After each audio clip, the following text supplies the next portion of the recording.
লালমনিরহাটের হাতীবান্ধা উপজেলার টংভাঙ্গা ইউনিয়নের ২ নং ওয়ার্ডে নারীর টানে ঘরে ফেরা পরিবার এর উদ্যোগে ঈদ স্পেশাল স্পোর্টস ফেস্ট অনুষ্ঠিত হয়েছে। লালমনিরহাট প্রতিনিধি মোস্তাফিজুর রহমানের তথ্য ও ভিডিও চিত্রে বিস্তারিত জানাচ্ছেন গোলাম কিবরিয়া। সোমবার ঈদের আনন্দ ছড়িয়ে পড়ে লালমনিরহাটের হাতীবান্ধা উপজেলার টংভাঙ্গা ইউনিয়নের ২ নং ওয়ার্ডের গ্রাম জুড়ে। কর্মসংস্থানের জন্য দেশ বিদেশে অবস্থানরত অনেকেই পরিবারের সাথে ঈদ উদযাপনের জন্য ফিরে আসেন।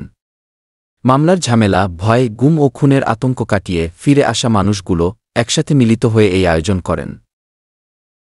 ঐতিহ্যবাহী গ্রামীণ খেলাধুলার আমেজ ফিরিয়ে আনতেই এই স্পোর্টস ফেস্টের আয়োজন করা হয়। এতে হাড়ি ভাঙা, দড়ি টানাটানি, মোরগ লড়াই সহ বিভিন্ন গ্রাম বাংলার হারিয়ে যাওয়া খেলাধুলায় অংশ নেন শিশু, কিশোর এবং বয়স্করা।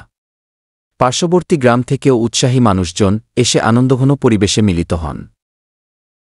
অনুষ্ঠানে এলাকার গণ্যমান্য ব্যক্তিবর্গ উপস্থিত ছিলেন এবং তারা এ ধরনের আয়োজনকে অত্যন্ত ইতিবাচক হিসেবে আখ্যা দেন।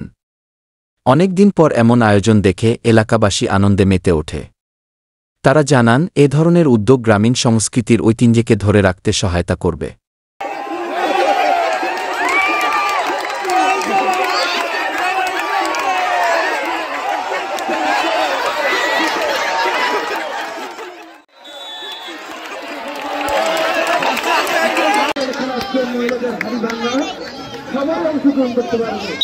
উৎসবমুখর এই আয়োজনের মধ্য দিয়ে গ্রামীণ ঐতিহ্য পুনরুদ্ধারের পাশাপাশি ঈদের আনন্দ ভাগাভাগি করে নেওয়ার এক অনন্য দৃষ্টান্ত স্থাপন করল টংভাঙ্গা ইউনিয়নের এই পরিবারগুলো। গোলাম কিবরিয়া, জাগো বাংলা টেলিভিশন।